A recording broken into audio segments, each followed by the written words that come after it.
This program is presented by Birch Gold Group, the precious metal IRA specialists.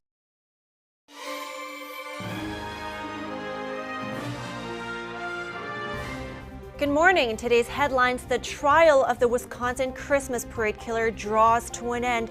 A judge handed down 6 consecutive life sentences. We have more from yesterday's sentencing. Although they didn't ride into a majority on a red wave, Republicans do take control of the House and start out with some ambitious plans and a list of names. Chinese Communist regime leader Xi Jinping confronts Justin Trudeau at the G20 summit. Find out what he said to the Canadian Prime Minister. And TikTok facing new scrutiny, the head of the FBI expressing extreme concern over the popular social media app. We have the details. And Thanksgiving is around the corner. Is everyone going to have a turkey on the table this year? And at what cost? We spoke to an expert.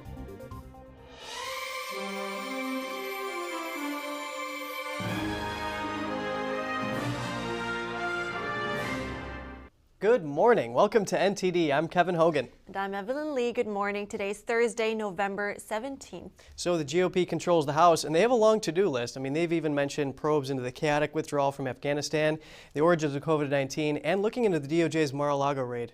Right, and at the same time, Democrats are launching a counter-investigation to see if there are any special interest groups supporting their probes. Yeah, the plot thickens. But Evelyn, what updates do you have for us from Wisconsin? Yeah, that's right. The trial of the Wisconsin Christmas parade killer is drawing to a conclusion. A Waukesha County judge handed down 6 consecutive life prison terms yesterday, 1 for each victim killed. This court is imposing a life sentence. Gallery observers applauded that announcement, and the judge added over 1,000 years for reckless endangerment counts. Wisconsin does not have the death penalty, and he will not be eligible for parole. During the sentencing, the convicted killer, Darrell Brooks, spoke for over 2 hours, mostly about his mental health. He apologized to victims' families for the first time, but the judge denied his claims of mental illness. She said the 4 psychologists who evaluated Brooks gave him a diagnosis of antisocial personality disorder, but not a mental illness. Here's what the judge said yesterday. Frankly, Mr. Brooks, no one is safe from you. This community can only be safe if you are behind bars for the rest of your life. We may never know the true why, but we were provided with nothing here today other than a feeble attempt to blame mental health, which frankly does a disservice to those who truly suffer from mental health issues. It's hard not to think about what I watched and not have this reaction. 40-year-old Brooks drove his SUV through a Christmas parade in Milwaukee last year. He was found guilty by a jury last month on 76 counts related to the attack. He was convicted on 6 counts of first-degree intentional homicide. Yeah, and one of the victims was an 8-year-old boy. Multiple people were injured. Brooks has a criminal record and was out on bail at the time of the attack. The Milwaukee District Attorney's Office says he should have been in jail at that time and that his $1,000 bond was inappropriately low. And police in the college town of Moscow, Idaho, are still looking for an unidentified suspect in connection with a quadruple murder that occurred last weekend. 4 students were killed in a rental house near campus. No murder weapon has yet been recovered. We know that these homicides occurred in the early morning hours of Sunday, November 13th. Officers discovered the bodies of Ethan Chapin, Xana Kernodle, Madison Mogan, and Kaylee Goncalves inside the residence on King Road. There was no sign of forced entry into the residence. Investigators are continuing to collect evidence at the scene. We do not have a suspect at this time, and that individual is still out there. We cannot say that there's no threat to the community, and as we have stated, please stay vigilant, report any suspicious activity, and be aware of your surroundings at all times. All 4 victims were stabbed with a knife. 2 other people were found alive and unhurt in the apartment. News of the slayings prompted many of the 11,000 students to leave the Idaho campus early for Thanksgiving break. And video footage shows 2 of the 4 victims ordering food from a food truck the night of the murder. Police said Wednesday they are aware of the footage, which was live streamed on Twitch, and have found it helpful in developing a timeline of 2 of the victims' whereabouts.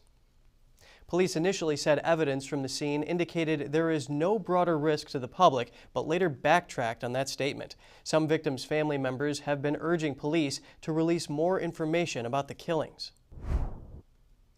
Moving on to politics now, Republicans are now projected to have a majority in the U.S. House of Representatives. They now have 219 seats, with 218 seats needed for control. Democrats currently have 209 seats. Fresh off their victory, Republicans are discussing their plans. They could be working on launching a probe into President Biden and his family. Meanwhile, calls for accountability for U.S. aid sent to Ukraine are growing. NTD's Daniel Monahan has more. Republicans are gearing up to investigate Biden administration officials and the president's son Hunter's past business dealings. They plan to look into transactions involving Hunter with China and other countries, and even to investigate President Biden himself. On the international front, Republicans could also seek to tamp down U.S. military and economic aid to Ukraine as it battles Russian forces. Speaking on Fox News, former Congresswoman Tulsi Gabbard contrasted the giving of aid to foreign countries with the treatment of America's own citizens. They need to stop giving a blank check to Ukraine and demand accountability for the tens of billions of dollars that they've sent so far.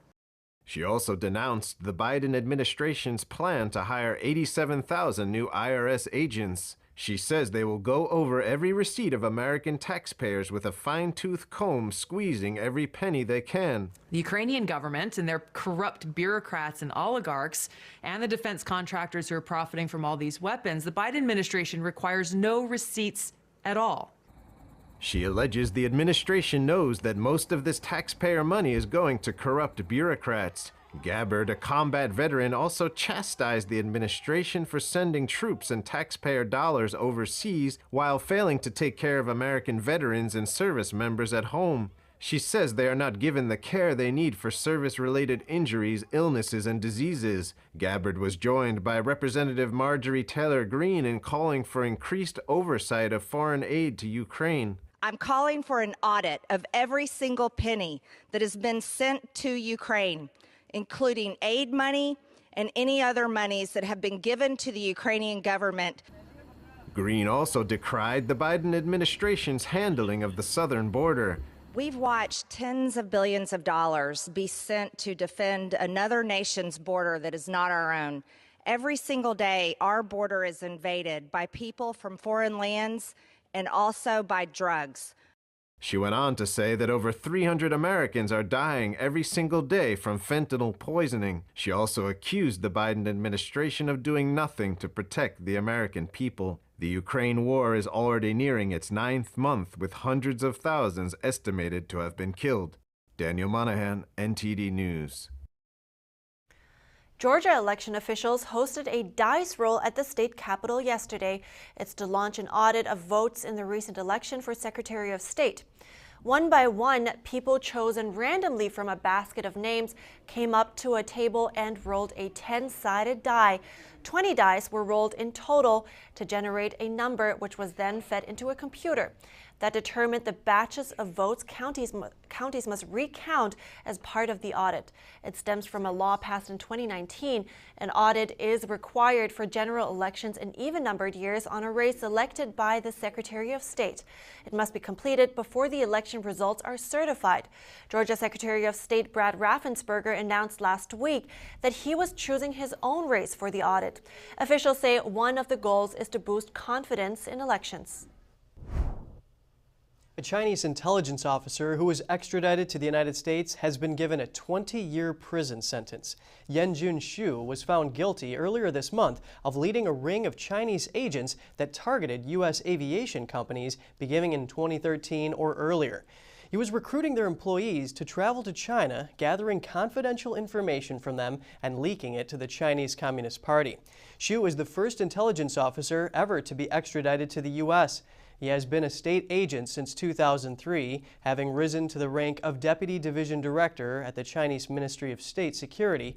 She pleaded not guilty at the trial, which took 3 weeks to conclude. And Chinese Communist Party leader Xi Jinping publicly confronted Canadian Prime Minister Justin Trudeau yesterday in person. He criticized him over alleged leaks of their closed-door meeting at the G20 summit. That's a rare public display of annoyance by Xi, and it's caught on video. Everything we discuss is then leaked to the paper. That's not appropriate. And that's not how the way the conversation was conducted.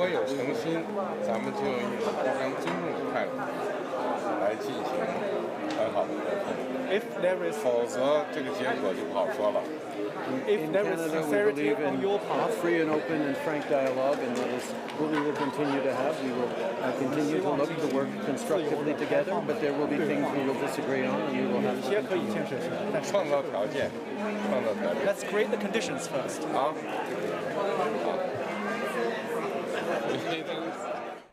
Xi's allegations likely stem from reports that Trudeau brought up serious concerns about alleged spying and Chinese interference in Canadian elections in closed-door meetings. Neither the Chinese Foreign Ministry, state media, nor Canadian authorities said anything about the talks. But Trudeau confirmed points he had made to the media. That highlights tensions between the countries, which can be traced back to 2018. That's when China conducted tit-for-tat arrests in response to Canada's detention of Huawei executive Meng Wanzhou. Just on Monday, an employee at Hydro-Quebec in Canada was arrested and charged with trying to steal trade secrets for China. And Canada ordered 3 Chinese companies to divest their investments in Canadian critical minerals this month. They cited national security. The Chinese regime encourages Western countries to have closed-door discussions. In the video, you can hear Xi say, otherwise, there might be unpredictable consequences. Yes, and in the video, Trudeau says Canada believes in free and open dialogue. Western countries have had many rounds of private talks with China with regards to human rights, but it hasn't had any effect. China does not want pressure from public opinion, especially when it comes to the ongoing persecution of faith groups in China. And TikTok is facing new scrutiny. For the first time, the FBI chief is voicing what he called his extreme concern over the wildly popular social media app. NTD's Juliet Song has the story. Chair recognizes young lady from Speaking in a hearing about worldwide threats to America's homeland, the director of the FBI says the agency has national security concerns about TikTok. The Chinese-owned app is one of the most popular of its kind in the U.S., with over 80 million monthly users, most of them teenagers and young adults. But the head of the FBI noted there's a catch. They include the possibility that the Chinese government could use it to control data collection on millions of users or control the recommendation algorithm, which could be used for influence operations if they so chose, or to control software on millions of devices, which gives the opportunity to potentially technically compromise personal devices. Ray's comment is in response to a lawmaker's question. Congresswoman Harshbarger asked if the FBI considers TikTok a significant national security threat, following a report from Forbes. Forbes and other press reported that TikTok's parent company ByteDance planned to use TikTok to monitor the physical location of specific Americans for the purposes of surveilling individual U.S. citizens. Ray said Harshbarger highlighted a very important threat. Under Chinese law, Chinese companies are required to essentially, and I'm going to shorthand here, basically do whatever the Chinese government wants them to in terms of sharing information or serving as a tool of the Chinese government. And so that's plenty of reason by itself to be extremely concerned. As for what's being done, Ray said he would give more information in a classified briefing. Responding to Ray's concerns, TikTok told NTD that while it can't comment on the specifics of those confidential discussions, they're confident that they're on a path to fully satisfy all reasonable U.S. national security concerns. Juliet Song, NTD News. Coming up, San Francisco announces that transgender people on low income will be given state benefits for up to 18 months. Find out the public's reaction to the program. And Thanksgiving is around the corner, but with all this talk about a turkey shortage, will everybody have one on the table? We find out after the break.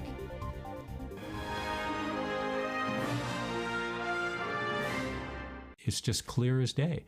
The media, whether it's broadcast, cable, or print media, has become extremely biased. And I started looking online for alternative ways to get information. And I saw an ad for a free trial. And I looked at it and I said, Epoch Times. I mean, come on, this is end of days type of stuff. I mean, what are they going to be talking about here? And I said, well, it's a free trial. Let me dig in. Is it giving me both sides? Is it giving me an objective point of view here? I have looked for opportunities to see where they might be biased, and I don't find it. It has given me a level of trust in media that I didn't think I'd ever get back. I love the Epoch Times because it has renewed my faith in the idea that a reliable, responsible, non-biased source of information is available. And I can say that I love it because of that.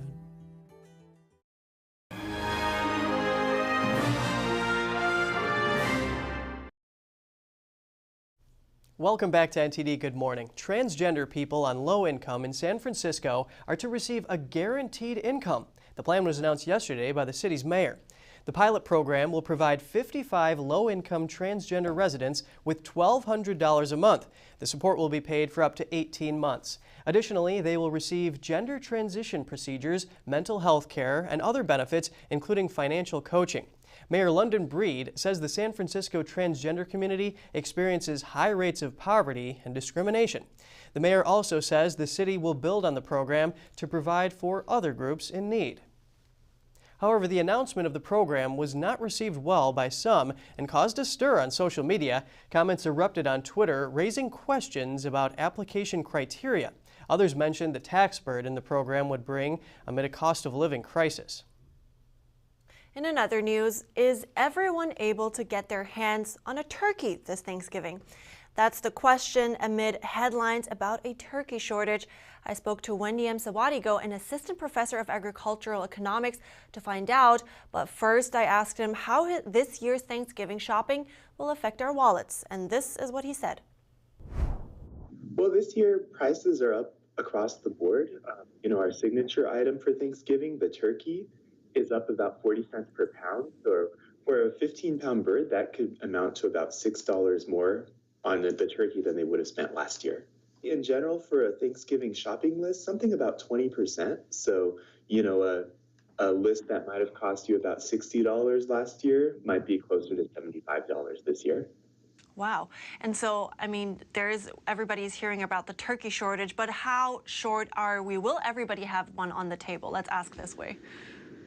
I think in terms of turkeys available, we're actually in a pretty good position. The whole hens, frozen whole hens, are actually up about 12% from last year. So we were facing a shortage last year, but we are actually improved. So I do think I'm optimistic that people will be able to find their bird this year.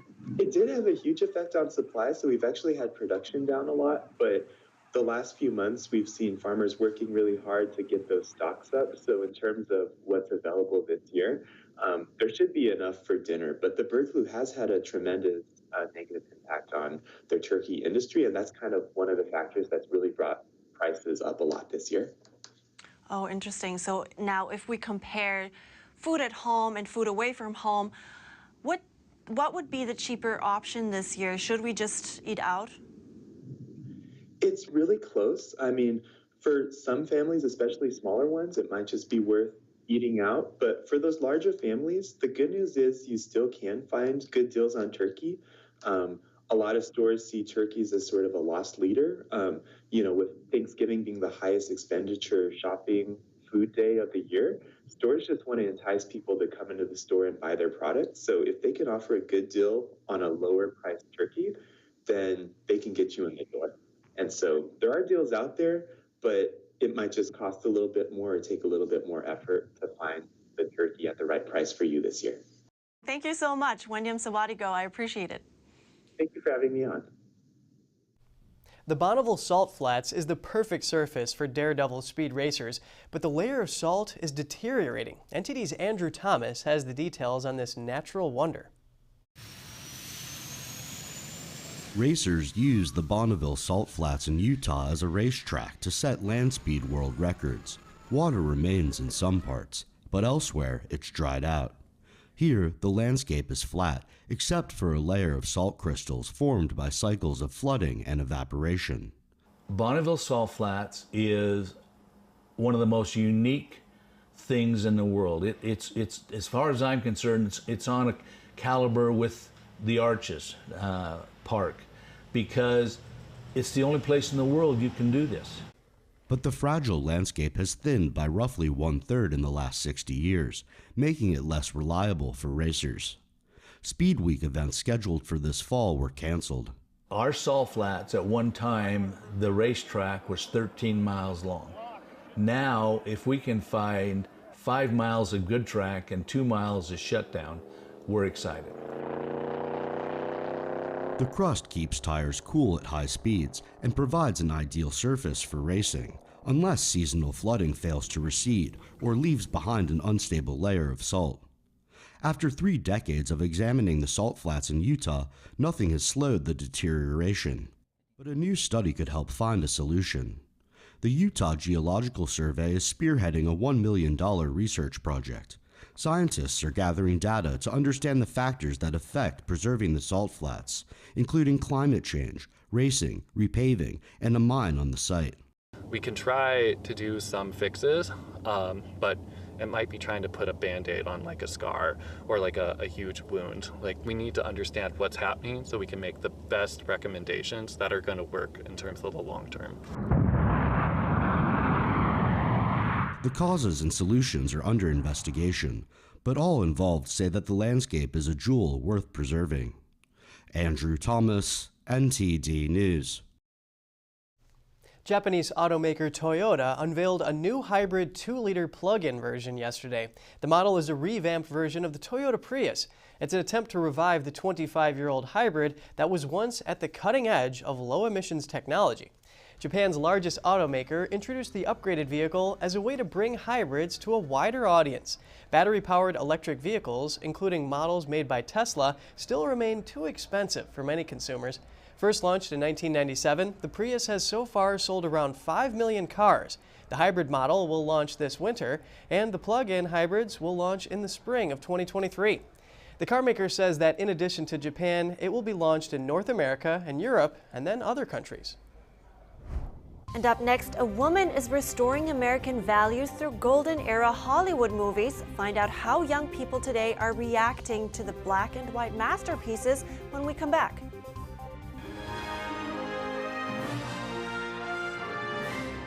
This is Stephen K. Bannon. I urge you to protect your savings from inflation by diversifying into a physical gold IRA from Birch Gold Group. Simply text the word NTD to 989898 and you'll get a free info kit on gold IRAs explaining everything. The lasting beauty of realistic oil painting. Brilliant, expressive, and inspirational. The 6th NTD International Figure Painting Competition. Guided by pure authenticity, beauty, and goodness.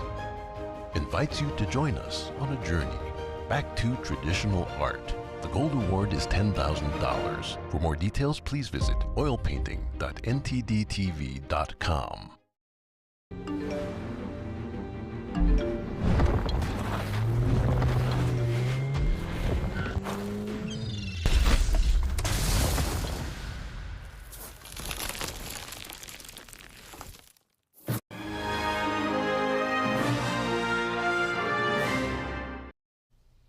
Welcome back. Next, we have an 83-year-old Anna Lee McGraw who says Hollywood's classic films have the power to ignite young people's moral imagination and their cultural memory. So she's decided to play TCM Golden Era movies in classrooms to bring traditional American values back to the young generation. Here's her story. There is a moral standard of right and wrong and good and evil that is timeless. Political sciences PhD Anna Lee McGraw came of age during the post-World War II era in California. That was also the Hollywood golden era when movies were made by respecting the motion picture production code. Really, you could say a moral code or a code about human nature. Anna Lee loves movies growing up.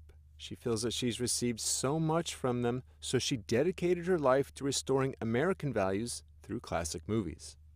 I would say that great art lifts our hearts and transports us out of our ordinary existence. And so the young people of today can see a movie like It's a Wonderful Life, and they can really begin to understand what has been lost in our culture. As the director of the Educational Guidance Institute, she has been showing Hollywood Golden Era movies to people since 1980. Through these efforts, young people could learn important values. Raisin in the Sun is actually one of the very few movies that really teaches what is a family. One time, the Institute hosted a classic movie event in a detention center for young people. They were showing It's a Wonderful Life by Frank Capra. They didn't like the film at all. It was in black and white. They didn't know who the lead actor was, Jimmy Stewart. However, as the movie was rolling, those young people started identifying and sympathizing with the characters. They began to understand something. The human capacity to make a choice for the good is always there for us, and these movies bring that out. They remind us that we are not just hopeless victims of fate beyond our control. We really can make a decision.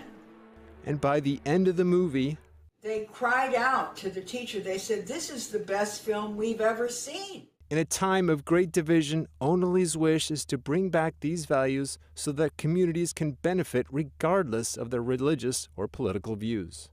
Great art gives us not only beauty, but truth and goodness as well. Onali's favorite movies are A Tale of Two Cities, It's a Wonderful Life, and A Raisin in the Sun. She calls them her big three. Ah, three good classics. Yeah, and the Hollywood Golden Era that she mentioned was between 1930 and 1960. Movies produced in that period had to receive a seal from the Production Code Office to make sure they upheld the moral code developed by Will Hayes. So interesting. That must be why there are really some classics that just feel like beyond compare. So I think that's a great idea, what she's doing. Oh, absolutely. And yeah, a moral code. I mean, that's a little far from modern movies like Saw with characters like Jigsaw. But you know, these action films, they are entertaining and they get my heart pumping. But man, they make me dizzy sometimes. Yeah, I can relate to that. That's all for today's program. We'd love to hear from you. Before you go, share your thoughts and your story at goodmorning@ntd.com. Shoot us an email if you'd like. Thanks for watching. I'm Evelyn Lee. And I'm Kevin Hogan.